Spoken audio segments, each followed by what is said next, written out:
To the show immigration law with Tariq. जिस तरह आपको पता है कि इस वीक हम इमिग्रेशन की बातें करेंगे एंड आई विल ट्राई कि जो नेक्स्ट वीक है उसमें हम लीगल इश्यूज़ की बात करेंगे। यानी कि अगर आपका कोई बिजनेस डिस्प्यूट है, कोई मनी क्लेम है, तो आप ट्राई करें कॉल करने की। I will try my best कि कोई ऐसी इन्फॉर्मेशन दूँ जो आपके लिए फ़ायदेमंद हो। वो शो होगा next Wednesday, then the following Wednesday will come back to immigration. अब अगले कॉलर की तरफ चलते हैं। हेलो। Hello, assalamu alaikum. वालेकुम अस्सलाम। Hi, I've got a couple questions, but can you ask me in Urdu because my mom's listening? You want me to answer in Urdu, correct? Yeah. All Yeah. right, no problem. Yes, go ahead. First question is, me and my mom were initially given a 3-year leave to remain, and then we were given another 3-year leave to remain. Now our indefinite is due in March next year. And my question is, so can we apply in 6 months advance? And then my second question is, what documents will be needed when we apply? And then my third question is, do I have to do the Life in the UK test? I have all your questions. Thank you so And much. I've got one more. Quickly. Yep. My younger sister, she's 7, but my mom recently heard about the rule change where the child, if the child's in the country for 10 years, they can get a passport, but she heard it's been changed to 5 years. Is there any truth to that or not? All right. I'll reply in Urdu. Okay. सबसे पहले आप जीत गए, क्योंकि जिस तरह मैंने बोला कि मैंने जानबूझ के वो जो 5 ईयर वाला केस लॉ है उसके ऊपर कोई जिक्र शो के शुरू में नहीं किया, क्योंकि मैं ये देखना चाहता था कि कौन सबसे पहले कॉल करके उसका सवाल करता है। आई एम वेरी शॉक्ड कि ये सवाल आया इतना late during the show, because मैं एक्सपेक्ट कर रहा था कि पहली दूसरी कॉल में आएगा, बिकॉज इतनी ज़्यादा अफवाहें इसके बारे में फैली हुई हैं मार्केट में, और मुझे कोई आई थिंक ऑलमोस्ट 60-70 कॉल्स आई हैं इसके ऊपर। But anyway, let's go step by step. आपको डिस्क्रेशनरी लीव मिली और अभी आपकी सेकंड टेन्योर है डिस्क्रेशनरी लीव का, तो कानून ये कहता है कि जब आपको डिस्क्रेशनरी लीव पे 6 साल पूरे हो जाएं, you be eligible to make the application for indefinite leave to remain. तो इट्स नॉट अबाउट 6 मंथ्स पहले, इट इज़ अबाउट कि आपके 6 साल पूरे हो जाएं डिस्क्रेशनरी लीव के ऊपर। तो अगर आपके 6 साल डिस्क्रेशनरी लीव के ऊपर पूरे हो गए हैं तो आप अप्लाई कर सकते हैं सेटलमेंट के लिए। और जो डिस्क्रेशनरी लीव के ऊपर सेटलमेंट अप्लाई करते हैं उनको life in the UK and English language test देने की ज़रूरत नहीं है। जो डॉक्यूमेंट्स की बात आती है वो आपके पासपोर्ट हैं, evidence of you living in this country है, और अगर आपको डिस्क्रेशनरी लीव मिली है फैमिली की बेसिस पे, then you have to provide evidence कि अभी भी आपकी फैमिली आपके साथ है and you living together. So of course case by cases वो लिस्ट होती है, तो इस तरह मैं शो के अंदर डिटेल तो लिस्ट की नहीं दे सकता, but if you can contact a legal representative वो आपको लिस्ट दे देंगे। बट आपका सवाल था इंग्लिश टेस्ट नहीं करने की ज़रूरत, लाइफ इन द यूके करने की ज़रूरत नहीं सेटलमेंट के लिए उन लोगों के लिए जिनके पास डिस्क्रेशनरी लीव है, एंड 6 साल बस पूरे होने चाहिए आपके, then you be eligible to make the application on discretionary leave regardless of 6 months पहले हो या वीज़े में या 7 महीने रह गए हो। 6 साल की रिक्वायरमेंट है कि आपके पास वो वीज़ा ऑफ 3+3। अब आ जाते हैं जो आखिरी आपका पार्ट है जिसमें आपने बोला। अब देखें वो जो केस है, पहले मैं थोड़ा सा उसकी आपको समरी दे दूं जो बड़ा इंपॉर्टेंट है सारों के लिए जो सुन रहे हैं। ये केस एक ऐसी लड़की का था जो इस मुल्क में पैदा हुई है, she is a British she is उनके जो पेरेंट्स हैं उस बच्ची के, मैं नाम नहीं ले सकता, वो इंडियन नेशनल है। तो जज ने जो ऑब्जर्वेशन दी कि जी जो भी बच्चा इस कंट्री में यानी कि यूके में पैदा हुआ है दिसंबर 2004 के बाद, आई थिंक एग्जैक्ट डेट उसकी थी 3 दिसंबर 2004 के बाद पैदा हुआ है इस कंट्री में यूके के अंदर, और उस बच्चे को 5 साल हो गया, यानी कि उसकी उम्र 5 से ऊपर है, अंडर दी ब्रिटिश, जिसमें डिस्क्रेशन होती है रजिस्ट्रेशन की ब्रिटिश पॉलिसी के अंदर, कि जी जो बच्चा है सेक्रेटरी स्टेट की डिस्क्रेशन है कि उसको रजिस्टर कर सकता है एज ब्रिटिश सिटीज़न, वो अप्लाई कर सकता है to be registered as a British citizen provided उसने कभी अपनी इंडियन नेशनैलिटी ना ली हो। यानी कि पहली बात बच्चा पैदा हो यूके में, सेकंड बात बच्चा पैदा हो दिसंबर 2004 के बाद, थर्ड बात कि बच्चे ने उम्र उसकी 5 साल से ऊपर है, बेशक 7 से कम है, 5 से ऊपर है, एंड आखिरी मोस्ट इम्पॉर्टेंट थिंग कि बच्चे ने कभी भी अपना इंडियन पासपोर्ट या इंडियन रजिस्ट्रेशन ना कराई हो। तो अब मुझे जब लोगों के फ़ोन आ रहे थे तो जो अफवाहें मार्केट में, पहले वो क्लेरिफाई कर लें जी। एक अफवाह ये है कि जी सुनने में आया कि जो बच्चों के पास इंडियन पासपोर्ट है वो भी अप्लाई कर सकते हैं, नहीं, ये सिर्फ उन बच्चों के लिए है जो जिनके पास पासपोर्ट नहीं है और कभी भी वो रजिस्टर्ड नहीं हुए। फिर अफवाह थी कि जी लोग कहते थे कि जी ये उसके लिए भी है कि रजिस्ट्रेशन हो भी लेकिन पासपोर्ट नहीं बनवाए, नहीं, ये एप्लीकेशन स्टेटलेस की है फिर लोगों ने बोलना शुरू किया जी हमें ये भी इन्फॉर्मेशन मिली है कि अगर आप क्वालिफाई नहीं करते आप ह्यूमन राइट अप्लाई कर दें। नहीं, वो एक अलग इशू है ह्यूमन राइट। ये सिर्फ एप्लीकेशन ब्रिटिश सिटीजनशिप के लिए, और ये सिर्फ अप्लाई होती है इंडियन केसेस के ऊपर। इंडियन केसेस पे इसलिए अप्लाई होती है कि वो जो स्पेसिफिक केस लॉ था वो इंडियन बच्चे का था। अब अगर कोई पाकिस्तानी है उस पर ये चीज़ इसलिए अप्लाई नहीं होती कि हमें कानून देखना पड़ेगा पाकिस्तान का क्या है कि अगर बच्चा पैदा होता है और उसकी आप रजिस्ट्रेशन नहीं करवाते, आया दैट बॉय और गर्ल स्टेटलेस या नहीं, अगर पाकिस्तान की बात होती है, बांग्लादेश की बात होती है। लेकिन इंडिया के कानून में अगर आप पहले 5 साल के अंदर बच्चे की रजिस्ट्रेशन ना कराएं और बच्चा कहीं बाहर पैदा हो, तो फिर इंडियन गवर्नमेंट कहती है कि हम रजिस्ट्रेशन उस बच्चे की नहीं करेंगे एज इंडियन नेशनल। इस वजह से ये केस हुआ। अब इसमें इंटरेस्टिंग अगली बात ये है कि होम ऑफिस इसको चैलेंज कर रहा है और home office most likely India का कोई इमिग्रेशन एक्सपर्ट लेके आएगा जो नेशनैलिटी के ऊपर प्रेजेंटेशन करेगा कोर्ट के अंदर। But for the time being लोग एप्लीकेशन डाल रहे हैं। अब सेक्रेटरी ऑफ स्टेट उस एप्लीकेशन की बेस पे आया रिफ्यूज़ करे या होल्ड करे आपके केस को, वी डू नॉट नो। लेकिन अगर आप 7 ईयर पे डालते हैं तो उसमें nationality registration of British citizenship नहीं है, उसमें आप ह्यूमन राइट के ऊपर डालेंगे कि जी अगर आपको आपके केस में आपने कहा आपकी बहन को 7 साल होने को आए हैं, तो अगर आप 7 ईयर पे डालेंगे, क्योंकि आपकी बहन अगर पाकिस्तानी है तो आप अगर 7 ईयर पे डालेंगे तो कानून ये कहता है कि बच्चे को यहाँ 7 साल हो गए हो एंड आपको प्रूव करना है कि why would it be unreasonable for the child to leave the United Kingdom. लेकिन अगर आप रजिस्ट्रेशन वो 5 साल वाले रूल पे जा रहे हैं तो उसमें ज़रूरी ये है कि आप इंडियन ऑरिजिन से हो, बिकॉज वो केस लॉस के ऊपर है। अगर आप बंगाली हैं, पाकिस्तानी हैं या किसी और नेशनैलिटी के हैं तो पहले आपकी कंट्री के नेशनल लॉज देखने पड़ेंगे कि अगर आप अपने बच्चे को पासपोर्ट नहीं बनवाते, किस स्टेज पे जाके आपकी गवर्नमेंट मुड़ के कहती है कि जी हम अब इसका पासपोर्ट बनाएंगे ही नहीं देंगे। क्योंकि ये इंडियन गवर्नमेंट ने कहा था, उनका कोई रूल है 1955 का कि जी अगर आपका बच्चा कहीं बाहर पैदा हुआ है और आपने पहले 5 साल की पैदाइश के बाद उसको रजिस्टर नहीं किया, हम बाद में नहीं करेंगे, जिसकी वजह से ये सिचुएशन क्रिएट हुई है।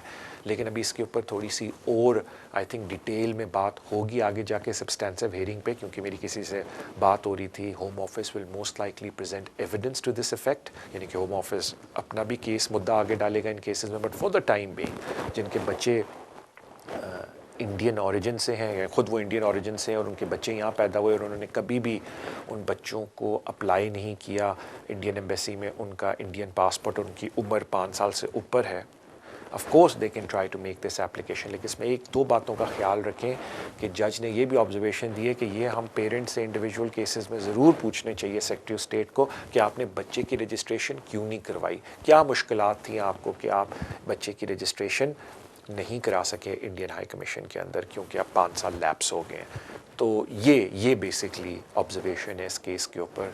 तो मैंने कहा थोड़ा इसको मैं क्लेरिफाई कर दूं, बिकॉज बहुत डिफरेंट टाइप की चीज़ें मार्केट के अंदर आई हुई हैं। बट ऑफ कोर्स ये अगेन जब आप केस डालेंगे, डिस्क्रेशन है सेक्रेटरी ऑफ स्टेट का कि वो देता है या होल्ड कर लेता है केस को, ये बोल के कि जब तक वो जो केस है कोर्ट में जिसको अभी उसने अपील किया उसका डिसीजन नहीं आता, हम आपको डिसीजन नहीं देंगे। बट एटलीस्ट आप अप्लाई करें अगर आप चाहते हैं।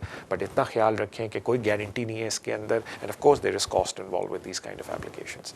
But thank you so much for your call. अगले कॉलर की तरफ जाते हैं। हेलो हेलो यस भाई सर, मैंने बात करनी थी कि मैं 2014 में इटली से यहाँ पे आया था, यूरोपियन पासपोर्ट है मेरे पास।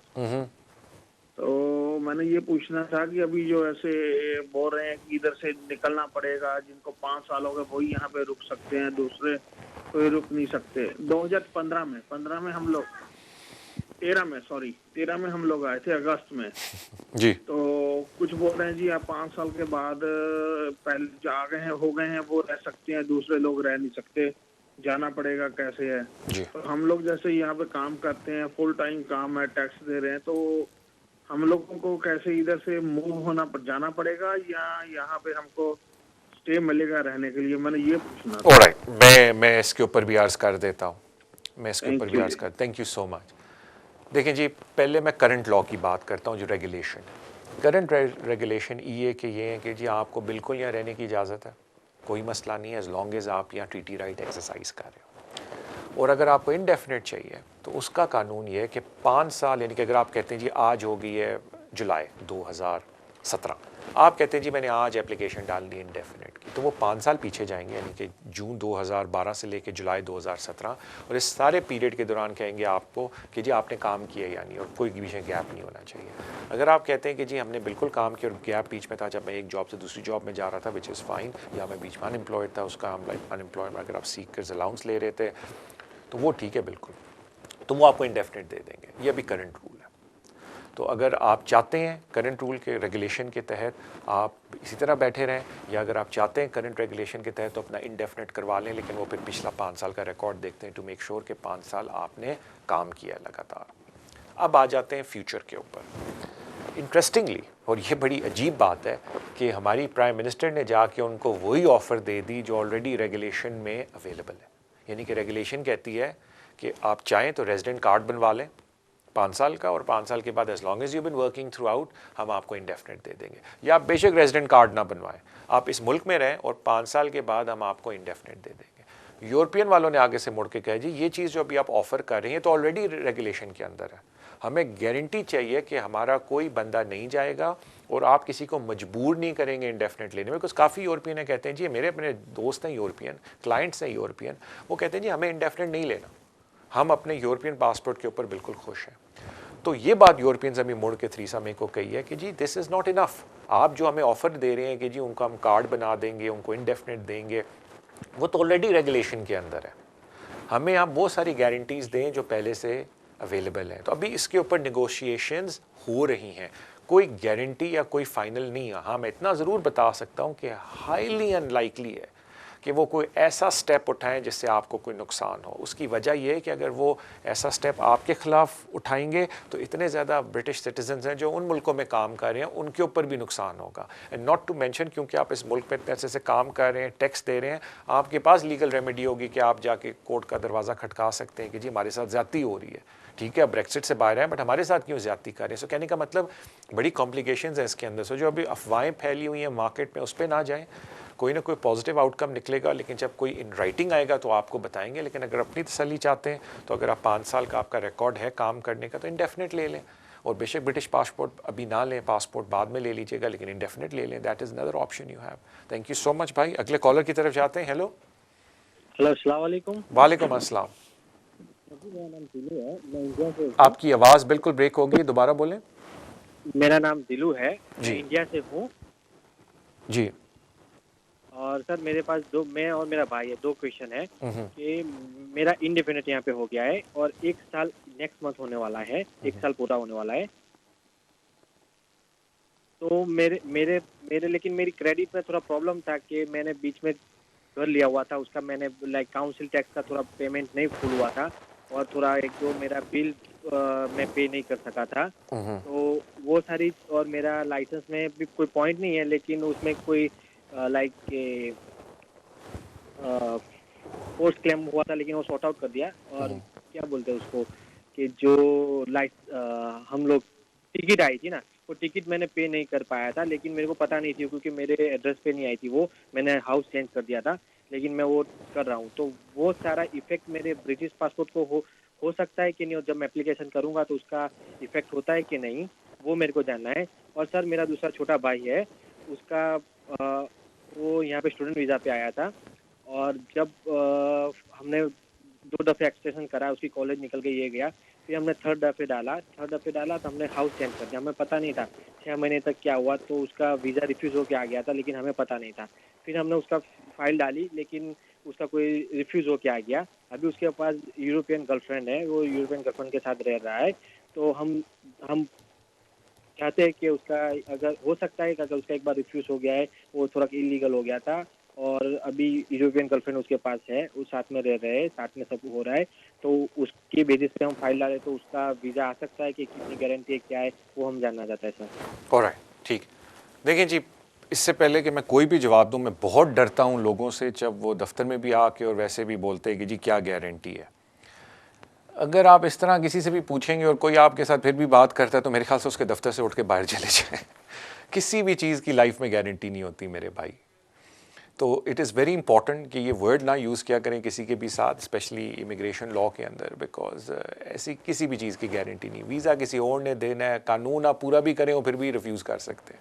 तो इट इज़ वेरी इंपॉर्टेंट। तो प्लीज़ सर वैसे इसलिए कह रहा हूँ कि कभी कोई मुझे भी कहता है तो मैं कहता हूँ जी यहीं रुक जाएं, बिकॉज इधर से आगे तो बात ही नहीं होने लगी, क्योंकि आपकी थिंकिंग उस तरह की जी गारंटी दें। वैसे ही मैंने जिक्र कर दिया, माइंड ना कीजिएगा। मुझे बताया जाता है कि अभी ब्रेक का भी टाइम है, डोंट वरी, ब्रेक पे वापस आके मैंने लिख लिया, आई विल आंसर योर क्वेश्चन।